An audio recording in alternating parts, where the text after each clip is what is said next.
기도하겠습니다. 하나님 아버지, 오늘도 저희를 이 아름다운 예배당으로 인도하여 주시니 감사합니다.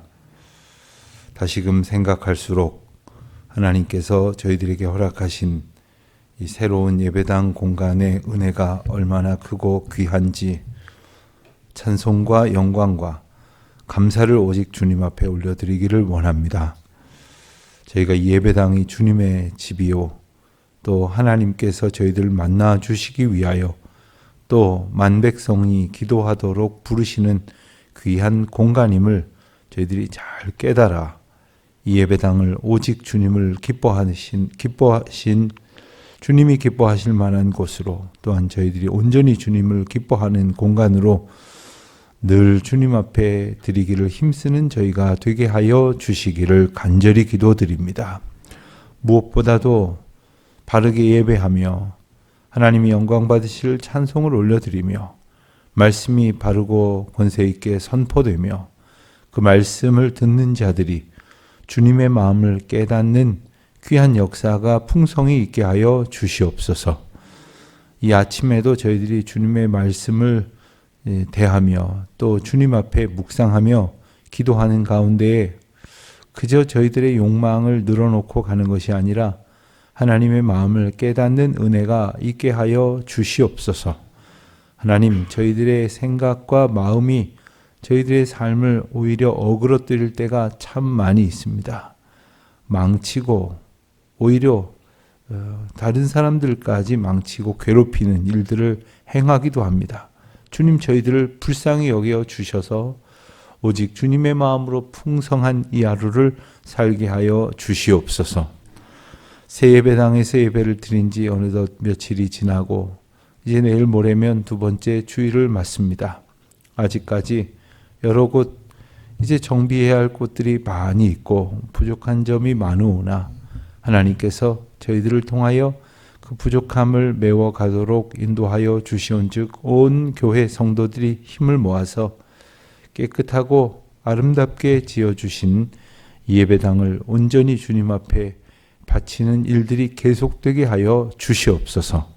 특별히 어린 자녀들이, 우리 청년들이 이 예배당에서 하나님께 기뻐하며 찬양하는 감격의 기억을 늘 간직할 수 있도록 도와주시옵소서. 지난날 베푸신 은혜를 저희들이 마음에 깊이 간직하며 살아가게 하여 주시옵소서. 오늘도 하나님께서 저희 교회의 온 성도들의 기도 가운데에 많은 선교지들을 향하여 중보하게 하시고 부족하나마 정성을 다하여 협력하게 하시니 이 은혜를 감사합니다. 하나님, 저희 교회와 관련된 모든 선교지에 수고하는 주의 종들을 축복하여 주시옵시고 하늘의 신령한 은혜로 덧입혀 주시옵소서. 해외에 있는 많은 교우들이 있습니다. 지방에 있는 교우들도 있습니다. 이 예배당을 함께 소망 가운데 기도하며 이제 예배당에서 다시 만나 예배드릴 날들을 꿈꾸는 모든 성도들에게 함께하여 주시옵소서.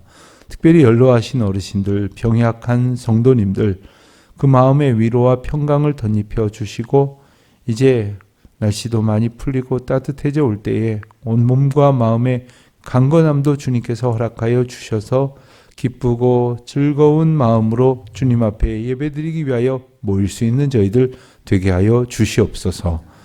이 아침에도 이른 아침 예배가 드려질 수 있도록 여러 모양으로 수고한 주의 백성들이 있습니다. 하나님, 그 수고를 기억하여 주시옵시고 저희의 공로가 아니라 오직 주님의 영광임을 기뻐하는 저희 모두가 되게 하여 주옵소서. 이 하루에 되어질 모든 일들도 오직 주님께만 영광을 돌려드리오며 이 모든 말씀 우리 주 예수 그리스도의 이름으로 기도드립니다. 아멘.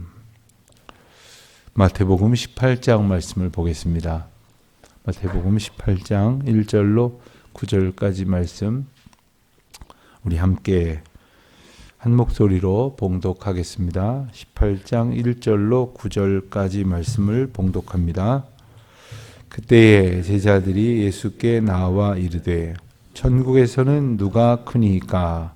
예수께서 한 어린 아이를 불러 그들 가운데에 세우시고 이르시되 진실로 너희에게 이르노니 너희가 돌이켜 어린 아이들과 같이 되지 아니하면 결단코 천국에 들어가지 못하리라.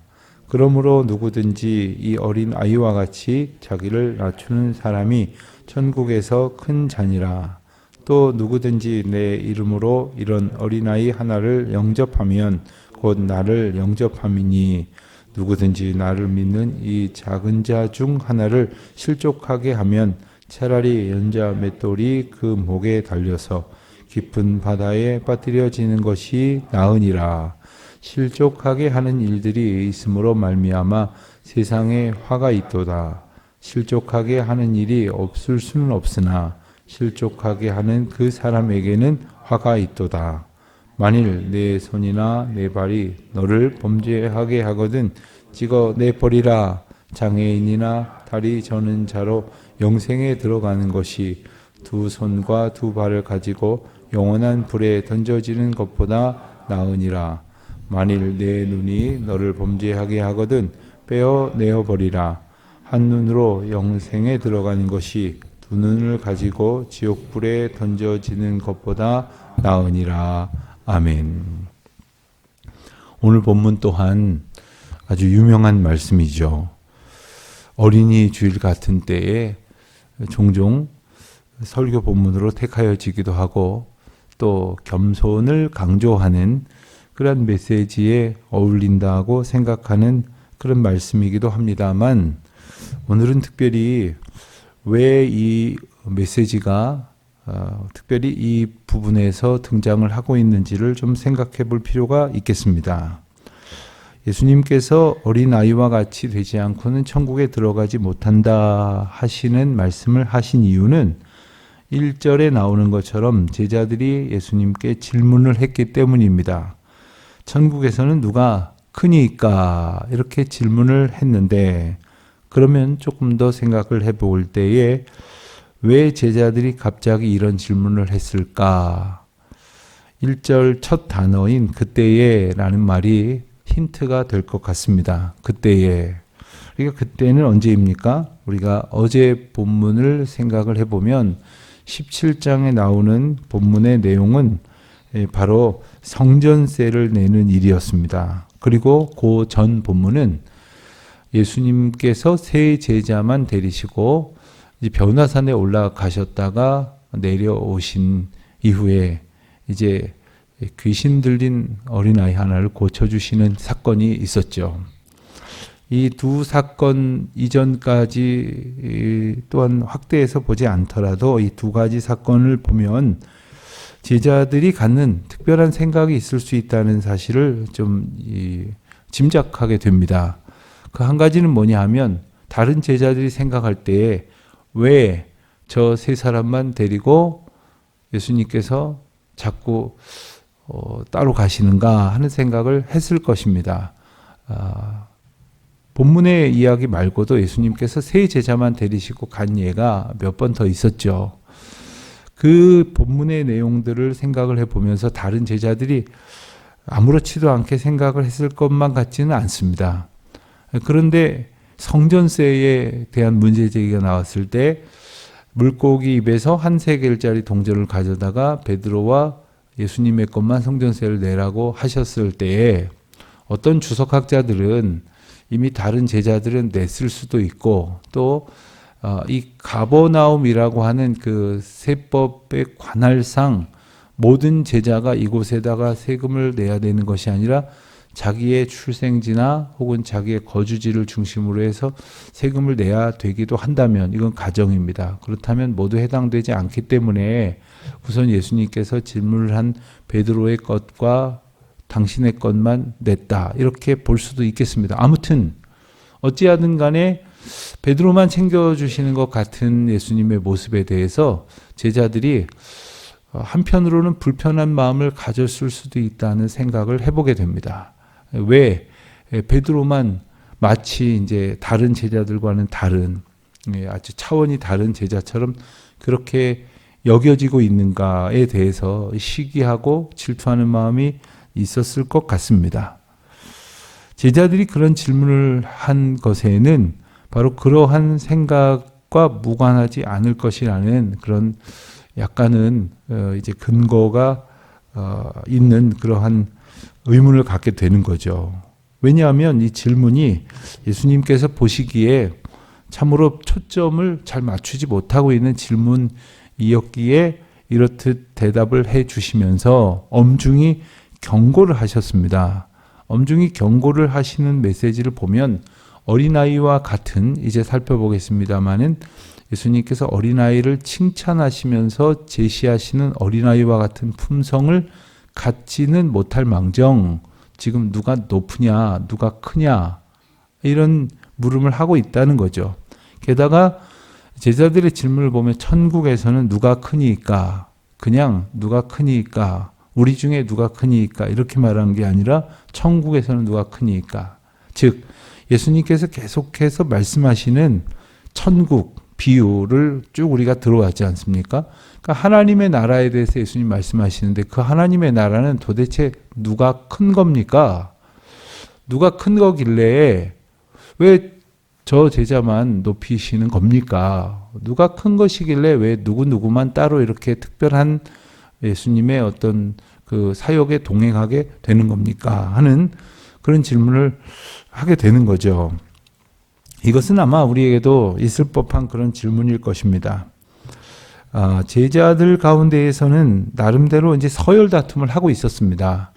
어떤 사람은 속으로 그런 생각을 했겠죠. 내가 그래도 제일 먼저 부름을 받았는데, 또 어떤 제자는 말하기를 우리 아버지가 이 예수님의 전도단, 이 전도팀에 특별히 뒷받침을 많이 해주셨는데, 또 어떤 사람은 생각을 하기를 내가 이 중에서 그래도 공부를 제일 많이 했는데, 내가 이 중에서는 제일 그래도 나이가 많은데, 여러 가지 것을 가지고 자기를 기준 삼아서 자기가 높다고 그렇게 생각을 하지 않습니까?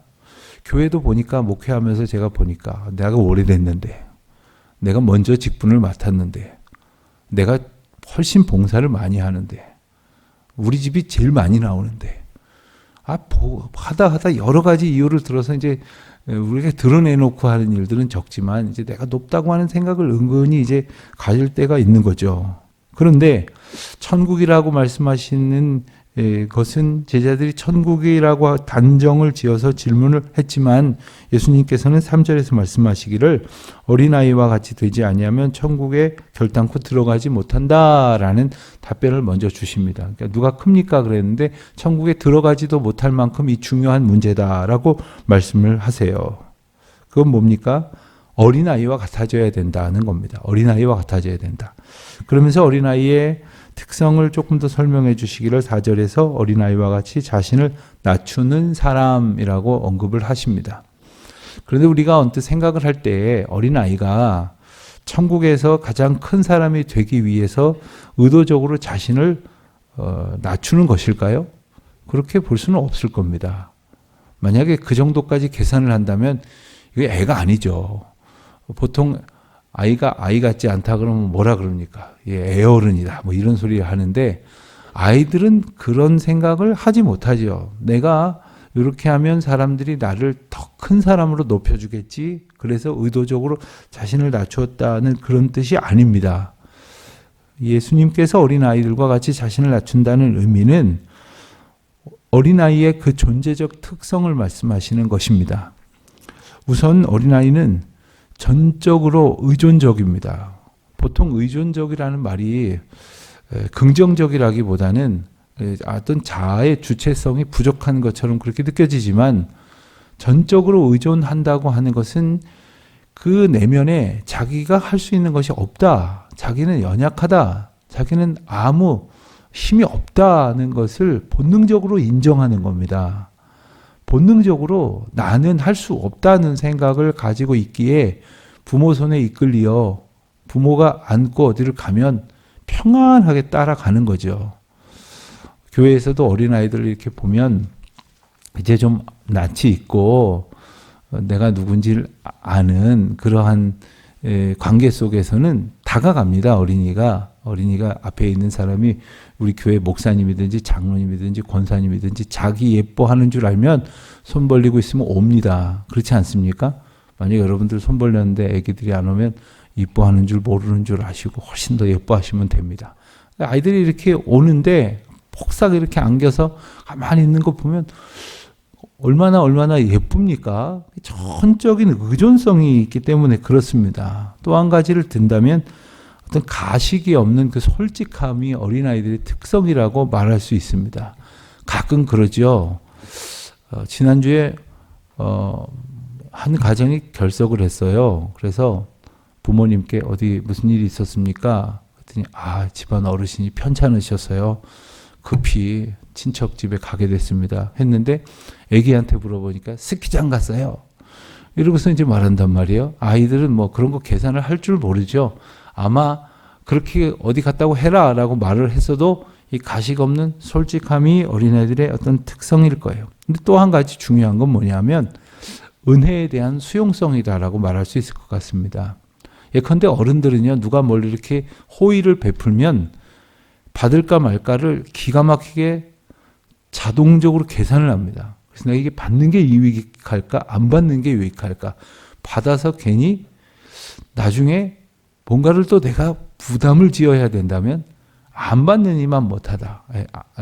받는 것이 안 받는 것보다 못하다. 이런 생각을 계산을 하죠. 그래서 때로는 사양을 합니다.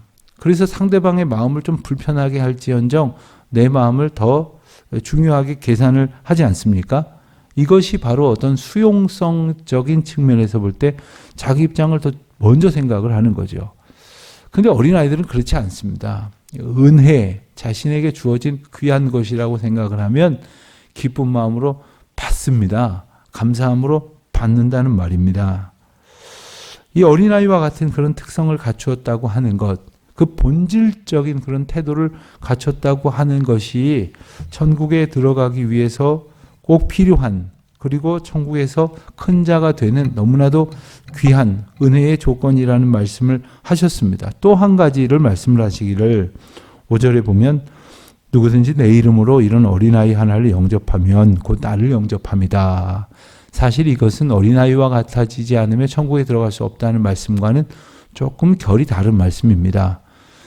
영접하는 것, 영접한다고 하는 것은 우리가 말 그대로 반가이 맞이하는 겁니다. 그리고 환대하는 것이죠. 그런데 반가이 맞이할 때 우리는 보통 어떤 사람을 반가이 맞이합니까? 내게 어떤 유익을 끼친 사람이나 유익할 것으로 생각이 되는, 기대가 되어지는 사람에게 더욱더 반가이 그를 맞이하게 되지 않습니까? 만약에 그렇지 않은 경우라면 냉담하지요. 아는 척도 안 합니다. 오히려 피합니다. 오히려 상대방이 받을 그 기분 나쁜 감정은 상관하지 아니하고 내 기분대로 행동할 때가 있습니다. 그런데 예수님께서는 이런 어린아이, 즉 아무것도 할 수 없는, 전적으로 의존적일 수밖에 없는, 그러니까 계속해서 살펴줘야 되고 안아줘야 되고 챙겨줘야 되고 거들어줘야 되는 그러한 연약한 존재라고 하지만 영접을 하는 것에는 하나님께서 크신 복을 약속을 하셨다는 것입니다. 이것은 바로 대가를 바라지 않는 환대의 마음이 있기 때문에 그렇습니다. 저는 우리가 평상시에 우리가 생활할 때 잘 안 쓰는 단어지만 신앙 공동체 안에서 잘 쓰는 단어로 참 좋아하는 단어가 이 환대라는 단어입니다. 저는 환대하는 공동체가 교회의 특성이라고 생각을 합니다. 교회에 누가 찾아왔는데 한참 이제 저 사람 누굴까? 그래서 자기들끼리 뒤에서 수근수근대고 혹시 아는 사람 없어? 저 사람 본 사람 없어? 어디 사는 사람인지 몰라? 한참 이제 따지고 계산을 하고 그리고는 판단이 들어가서 그에 따라서 대하는 게 아니라 정말 귀하게 환대하는 겁니다. 왜냐하면은 오늘 본문에도 말씀하시는 것처럼 그것은 우리의 어떤 그 자격을 가지고 환대하는 것이 아니라 내 이름으로 영접하라고 말씀하신 예수님의 가르침이 있으셨기 때문입니다. 아무것도 할 수 없는 그러한 어린아이를 영접한다고 하는 것은 대가를 기대할 수 없는 사람을 환대하는 겁니다. 그러니까 갚을 길이 없는 사람이에요. 오늘 보고 더 보지 않을런지도 몰라요. 아무리 정성을 들여서 환대한들 유익이 돌아올 것으로 사료될 것이 하등의 근거가 없을지도 몰라요. 그러나 어린아이와 같은 사람이라 할지라도 예수 그리스도의 이름으로 영접할 때에 그것은 곧 예수님을 영접하는 차원이 된다고 말씀을 하시는 것입니다. 이 말씀 우리가 잘 기억해야 합니다. 우리가 새로운 예배당을 짓고 나니 제가 이렇게 제 사무실이 맨 위층에 있는데 가끔 이렇게 골목을 이렇게 내려다 봅니다. 그럼 지나가는 사람들이 정말 거의 대부분 이렇게 한참 보다 갑니다. 어떤 사람은 서서 이렇게 봅니다. 그리고는 어디다 전화도 해보는 것 같아요. 뭐 이렇게 적기도 하는 것 같습니다. 궁금한 거예요. 지난주에도 이른 아침에 추리닝 바람으로 산보를 하시던 분이 한참 있다 보니까 옷을 갈아입고 예배드리러 오셨더라고요. 자, 이렇게 우리가 잘 모르는 사람들이 예배당 문턱을 넘어서 주님을 예배하는 자리임을 모르지 않는 가운데 나왔습니다. 근데 여기 있는 사람들이 정말로 그 누구보다도 환대하는 거예요. 물건 파는 최소한 백화점의 종업원보다는 친절해야 될 거 아닙니까? 음식점의 주인보다는 상냥해야 할 것 아닙니까? 그 이유가 뭡니까? 예수 그리스도의 이름으로 영접하라고 말씀하셨기 때문이죠. 예수 그리스도의 이름으로 우리 모두는 아무런 그러한 능력을 갖지 못한 채 전적으로 하나님의 은혜가 아니고선 살아갈 수 없는 전적인 의존의 상태에 있는 존재라는 것을 알아야 합니다. 대단한 사람이 왔다고 해서 저 사람은 대단한 사람이구나. 물론 존중해야 하지만 예수 그리스도 앞에서 우리는 모두가 다 복음을 필요로 하는 사람이고 복음이 있지 않고는 살아갈 수가 없는 사람이라는 사실을 우리는 잘 알아야 합니다. 그래서 그에게 필요한 복음을 전할 수 있는 도구가 되게 해주신 하나님의 은혜 앞에 감사하면서 예수의 이름으로 영접하고 환대하는 우리 영화교회 공동체가 되기를 바라는 마음입니다. 그런데 그렇게 하지 않으면 어떻게 되느냐. 반대의 경우를 6절에서 말씀하시기를 실족하게 한다고 했습니다. 실족하게 한다. 말 그대로 길을 가다가 길에서 떨어져 버리게 돼. 낙오하게 되고 혹은 이 가는 길에서 그만 이탈하게 만드는, 그리고 그 길에서 그 탈선하게 만들고, 그래서 결국에는 그 길을 함께 걸어갈 수 없도록 만드는 그러한 경우를 할 때가 있는 거죠. 교회 안에 왔는데 이런 사람 저런 사람 때문에 실족해서 교회 못 다니겠다는 이야기는 수도 없이 많이 듣습니다. 그러면 또 뭐라고 그러냐면, 아니 그깟 일로 실족을 해? 이런 이야기를 해요. 이게 왜 여기서 중요한 차이가 있느냐 하면, 그깟 일로 실족을 하냐고 말씀하시는 그분에게는 그런 일이 그깟 일이에요. 그러나 연약한 사람에게는 이게 그깟 일이 아니란 말입니다. 그런 게 중요한 게 아니라 교회 공동체 안에서 복음으로 살아간다는 것이야말로 비교할 수 없이 소중한 일이라고. 때로는 교회 안에서 연약한 사람들이 모였기에 섭섭한 이야기도 듣고 불편한 상황도 만날지 모르지만 그것은 중요한 게 아니라고 생각하는 사람에게는 아무 문제가 안 된다니까요. 그런데 그런 것이 은혜가 아직 중요하게 마음에 새겨지지 않은 사람들은 누군가의 따사롭지 않은 눈빛이 훨씬 더 중요하게 돼요. 누군가의 그 친절이 중요하고 그렇지 않으면 실족하게 돼버린다는 거예요. 어린아이는 별일 아닌 것 같고 울어버립니다. 별일 아닌 것 같고 삐집니다. 별일 아닌 것 같고 불안해합니다. 어린아이와 같은 그러한 특성을 가진 사람을 예수님의 이름으로 영접하는 것은 그를 실족하지 않도록 하여 믿음의 길로 온전히 들어서게 하는 것이죠. 우리도 그랬습니다. 우리도 믿음이 연약했을 때는 별것 아닌 거 가지고서는 마음이 불편하고 상하고 삐지고 상처받고 실족했다고 하고, 그리고는 다음 주에는 알아서 회복했다고 하고 뭐 이러고서는 이제 반복하지만, 하나님의 은혜가 귀한 것을 우리가 함께 깨달아가는 것이 신앙생활의 본질이라고 말할 수 있겠죠. 자, 그렇게 실족하게 하는 일은 없을 수는 없다고 말씀을 하십니다. 7절에 보면 이 교회라는 데가 예를 들어서 세상에 사람들과 사실 뭐가 그렇게 다릅니까? 우리에게 하나님께서 전적인 은혜로 믿음을 부어주셨다는 점 말고는 우리가 저 바깥에 있는 사람보다 특별히 착합니까? 특별히 성품이 귀합니까? 특별히 온순합니까? 하나도 다를 바가 없어요. 그러나 하나님께서 우리에게 은혜를 주셔서 우리의 죄인됨을 깨닫게 하셔서 우리가 주 앞에 나올 수 있게 하셨으니 그 은혜를 힘입어서 살아갈 뿐 아니라 그 은혜를 가지고 이제 누군가에게 실족하게 하는 일이 있을 수도 있겠지만 그것이 많아지지 않도록, 그것이 오래되지 않도록, 그것이 계속되지 않도록 애써야 한다는 것을 권면하시면서 강력한 경계령을 말씀하시기를 그렇게 실족하게 하는 자로, 범죄하게 하는 자로 살아가느니 차라리 그 범죄하게 하는 손과 발을 찍어서 내어버리라. 이렇게까지 말씀을 하시는 것입니다. 참 과격한 말씀 아닙니까? 우리가 어떻게 한 점 죄를 짓지 않고 살아갈 수 있겠습니까? 그러나 그 죄질 때마다 손발 끊어냈다면 아마 여기 멀쩡한 사람 아무도 없었겠죠. 그러한 각오로 죄를 짓는 것이나 남을 실족하게 하는 일을 그러한 각오로 경계하라는 말씀을 하시는 거예요. 아니 뭐 말하다 보면 그렇게 됐지 뭐 하다 보면 그럴 수도 있지 뭐 내가 뭐 신인가? 이러면서 자기의 실수나 무례함이나 환대 없음을 당연하게 여기는 것이 아니라 더욱더 주님의 은혜에 합당하게 살아가는 저와 여러분이 될 수 있기를 그러기를 힘쓰는 그래서 아무렇지도 않게 함부로 행하는 것이 아니라 최대한 우리가 주님의 성령을 의지해서 우리로서도 안 되지 않습니까? 성령을 의지하지 않고는 우리가 어떻게 온전한 성령의 사람이 되겠습니까? 그러한 마음으로 살아갈 때에 비로소 우리는 참 연약하고 어리석기 짝이 없지만 실족하게 하지 않도록 애쓰고 주님의 영광 더욱더 드러내는 공동체로 살아가게 될 줄로 믿습니다. 그와 같은 은혜가 가득한 저와 여러분의 이 하루가 되기를 축원합니다.